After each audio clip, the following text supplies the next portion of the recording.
Toppers track में आप लोगों का स्वागत है।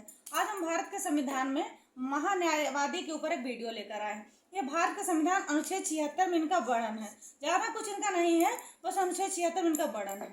ये सरकार के लिए काम करते हैं। ये सरकार को विधि संबंधी चुनौती जो सरकार के सामने होती है उनको कानूनी सलाह देते हैं। सरकार को कानूनी सलाहकार की जरूरत होती है। ये भारत के प्रथम विधि अधिकारी होते हैं। महान्यायवादी कौन होते हैं? ये भारत के प्रथम विधि अधिकारी होते हैं। ये सरकार को कानूनी सलाहकार देते हैं, कानूनी सलाह देते हैं। अब इनकी नियुक्तियां कौन करता है? ये बात आती है कि इनकी नियुक्तियां कौन करता है। तो इनकी नियुक्तियां राष्ट्रपति द्वारा होती है, यानी सरकार की इच्छाओं पर होती है। सरकार जिसको कह देगी कि आप इनकी नियुक्ति कर दीजिए, राष्ट्रपति उनकी नियुक्ति कर देंगे। इनका चुनाव नहीं होता, इनकी नियुक्ति होती है। इनका कार्यकाल क्या होता है? अब इनका कार्यकाल राष्ट्रपति के प्रसाद पर्यंत होता है।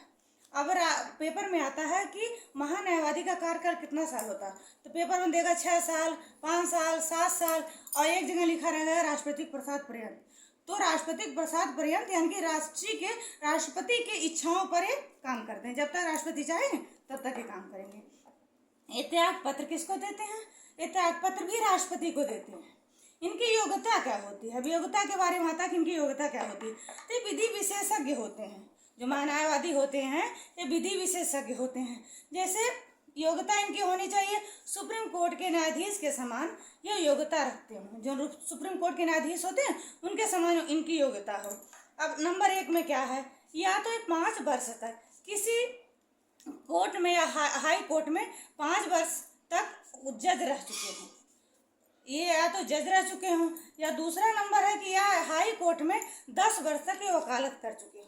एक या एक से अधिक कोर्ट में जज रह चुके हों, या कोई हाई कोर्ट में 10 वर्ष तक वकालत कर चुके हों, तभी विधि अधिकारी बनने के योग्य हो जाएंगे। अब शक्तियाँ इनकी क्या है?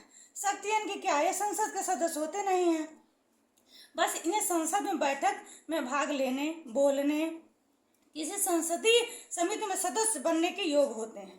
और ये अगर ये संसद में कहीं वोटिंग प्रोसेस चल रहा है, संसद में कहीं वोट डालने की विधि चल रही है, तो वहाँ ये वोटिंग नहीं कर सकते, ये वोट नहीं डाल सकते। ये वोट मतलब देने का इनको अधिकार नहीं है, क्योंकि संसद के सदस्य नहीं होते हैं। इन्हें सरकार की तरफ से किसी भी न्यायालय में भाग लेने का अधिकार होता है। क्वेश्चन आता है क्या महान्यायवादी संसद में वोट डाल सकते हैं? तो नहीं, वो क्वेश्चन में होगा, एक जगह होगा कि नहीं डाल सकते। इन्हें सरकार की तरफ से किसी भी न्यायालय में ये भाग ले सकते हैं, क्योंकि सरकार की तरफ से काम करते हैं, तो सरकार किसी कोर्ट में या किसी भी न्यायालय में ये भाग ले सकते हैं। अब एक करंट का क्वेश्चन एक है कि वर्तमान समय में हमारे महान्यायवादी कौन है? तो वर्तमान समय में हमारे महान्यायवादी 16वें महान्यायवादी हैं। 1 अक्टूबर 2022 से हुए हैं 16वें महान्यायवादी वेंकट रमणी जी। इनके पहले कौन थे? इनके पहले के वेणुगोपाल जी थे। ये 16वें बने, 15वें थे K Venugopal ji. Thank you. Video अच्छी लगी लाइक कर दीजिएगा।